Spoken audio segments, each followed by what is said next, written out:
Exploratory Data Analysis or EDA. This is the second topic under MBA 201. So for this chapter's topic outline, we will start with the introduction to the topic. Next, discuss data visualization techniques, followed by data cleaning and pre-processing, and lastly, identifying outliers and missing data. So what is exploratory data analysis? So exploratory data analysis refers to the process of examining and investigating data in order to identify potential relationships between variables through the utilization of numerical summaries and visual representations. Exploratory data analysis facilitates the identification of anomalies within datasets. It encompasses outliers or unanticipated observations alongside the recognition of patterns and probable associations across variables. Additionally, this process aids in the formulation of thought-provoking inquiries or hypotheses, which can subsequently be examined using more rigorous statistical methodologies. Exploratory data analysis shares similarities with detective work as it involves the search for relevant information that could aid in the identification of potential factors contributing to the problem under investigation.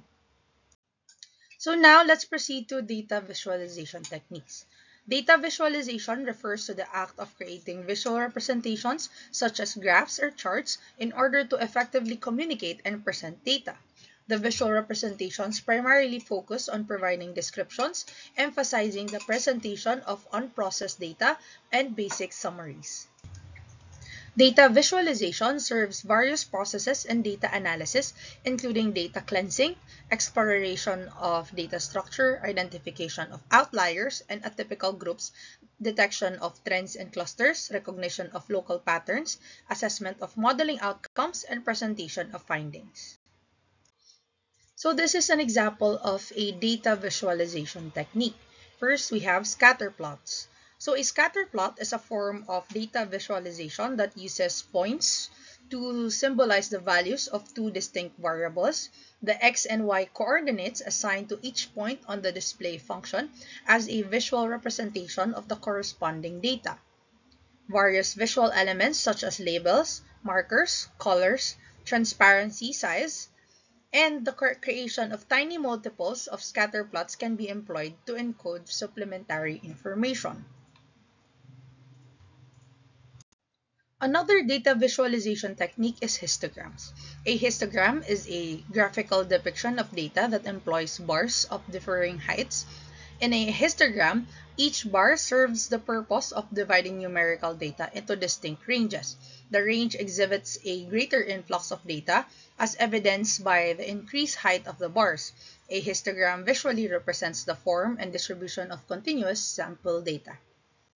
Next is box plot. The box plot is a frequently employed graphical representation used to depict the distribution of data, relying on a summary of 5 key values, namely the minimum, first quartile, median, third quartile, and maximum. A box plot is a graphical representation that efficiently depicts the distribution of values inside a dataset. Box plots offer the advantage of occupying a smaller space in comparison to histograms or density plots, hence facilitating the comparison of distribution across multiple groups or datasets. Next is heat map. A heat map is a software application for data analysis that employs color as a means of visual representation, similar to how a bar graph utilizes height and width. When examining a web page and seeking to determine the areas that receive the highest levels of user attention, a heat map provides a visually intuitive representation that facilitates comprehension and decision-making process. Lastly, we have tree maps. A tree map is a form of visual representation that presents data structured in a hierarchical manner through a series of nested rectangles. In this visualization, parent elements are divided into smaller rectangles that represent their respective child elements. Now let's proceed to data cleaning and pre-processing. Data cleaning involves the identification of resolution of imperfections within a dataset, including the treatment of outliers, removal of duplicate entries, and handling of missing or inconsistent data. Ensuring the machine learning algorithm is trained on accurate and reliable data is of utmost importance. Insufficient cleaning of data may lead to the model acquiring knowledge from flawed information, hence leading to imprecise predictions or classifications. So we have here different data cleaning techniques. First is handling missing values. The presence of missing data can be attributed to a range of factors, including errors that may arise during the process of data collection or transfer.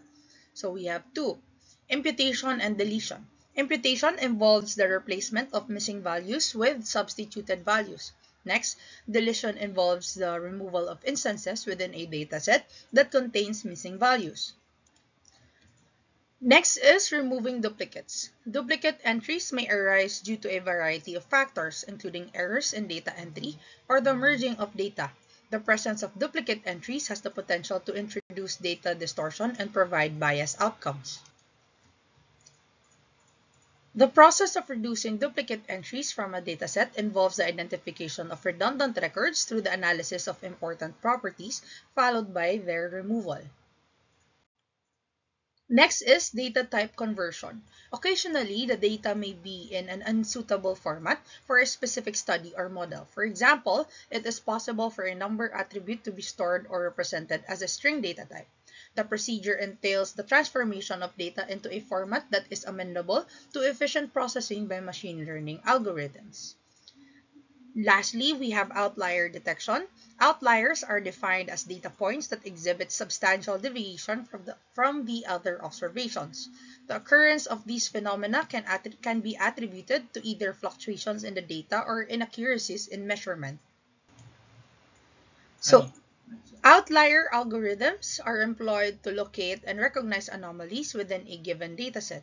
The techniques encompass statistical methods such as the utilization of the z-score or IQR method, as well as machine learning methods such as application of clustering or anomaly detection algorithms. The practice of data preparation holds significant importance in the field of data science, specifically when it comes to the utilization of machine learning techniques. The process entails the preparation and cleansing of the dataset in order to enhance its compatibility with machine learning algorithms. This procedure has the potential to decrease complexity, mitigate overfitting, and enhance the overall performance of the model. The data pre-processing techniques encompasses a range of procedures such as data cleansing, dimensionality reduction, feature engineering, data sampling, transformation, and addressing imbalanced data. Each of these techniques possesses distinct methodologies and approaches for effectively addressing various data-related challenges.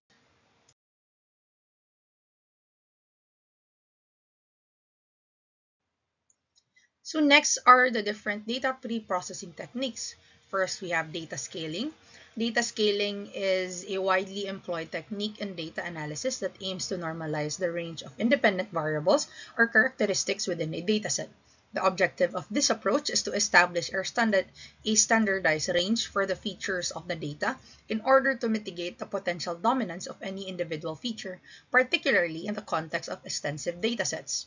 Data preparation is an essential stage, particularly for algorithms that are sensitive to data's range, such as deep learning models. Next is encoding categorical variables. In the event that the dataset comprises categorical variables, it is vital to convert them into numerical representations prior to the process of model fitting and evaluation. The technique of encoding categorical variables is widely employed as a data preparation method. One often employed technique is known as one-hot encoding, wherein new binary columns are generated to represent each distinct category or label found in the original column. Next, we have data splitting. The process of data splitting involves the partitioning of a dataset into two or three distinct sets, commonly referred to as training, validation, and test sets. The utilization of a test set allows for an impartial assessment of the ultimate model. The utilization of this methodology is imperative in the context of handling extensive datasets, since it guarantees that the model does not excessively tailor to a specific subset of data. Next, we have handling missing values. The presence of Missing data inside a dataset has the potential to yield inaccurate and deceptive outcomes. Consequently, it is imperative to adequately address the issue of missing values. Methods for managing missing data encompass deletion, which involves eliminating the rows containing missing values, and imputation, which is substituting the missing values with statistical measures such as the mean, median, or mode. This phase is critical in assuring the quality of data used for training machine learning models. Lastly, we have feature selection. Feature selection is a fundamental procedure in the field of machine learning wherein the objective is to automatically identify and choose the most influential characteristics from a given dataset that significantly contribute to the prediction variable or desired output. The inclusion of extraneous variables in a dataset has the potential to diminish the predictive accuracy of many models, particularly linear algorithms such as linear and logistic regression. Now let's move on to discussing on how to identify outliers and missing data. So outliers, basically in the field of statistics, outliers are defined as values that deviate significantly from the overall range of the dataset. Outliers, regardless of their magnitude, exhibit a departure from the clustering of data points around a central value or adherence to a specific pattern. Outliers possesses the potential to provide significant insights in the fundamental processes under investigation, although they can also arise due to measurement errors, inaccuracies in data entry, or inherent variations in the data. The presence of outliers in statistical analysis can have a substantial impact on the resultant data, particularly when attempting to compute the average or mean of a dataset in which the remaining data points exhibit a distinct range of values. Now let's talk about the 5 different ways to identify outliers. First is sort your data. One effective method for detecting outliers involves arranging the dataset in ascending or descending order, hence facilitating the identification of any atypical data points present within the dataset. Second, graph your data. An alternative approach for identifying outliers involves the utilization of graphical representation such as scatter plots or histograms. Graphs provide a visual representation of data, facilitating the identification of outliers within a dataset. Third is calculate the z-score.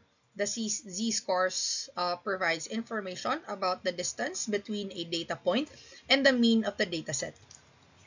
So the z-score can be computed by subtracting the mean value from the initial measurement and then dividing the obtained difference by the standard deviation.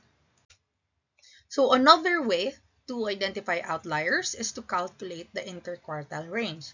The interquartile range quantifies the spread of data values within the range defined by the first and third quartiles. In general, a data point can be classified as an outlier if it exceeds 1.5 times the interquartile range below the first quartile or 1.5 times the IQR above the third quartile. Next is, which is the last way to identify outliers, is to use a hypothesis test. A hypothesis testing encompasses the utilization of mathematical equations to assess the degree of agreement between observed facts and anticipated outcomes. Now let's proceed to missing data. One challenge encountered throughout the data collection process pertains to the potential absence of some data points. One straightforward method for addressing missing data involves discarding all data pertaining to samples that have one or more missing data items. One limitation of this strategy is that it may result in a reduction in the sample size. Okay, so that ends our discussion. I hope everyone was able to understand the discussion. And if you have any questions, please do not hesitate to ask. And these are our references for today's discussion. Again, thank you and God bless.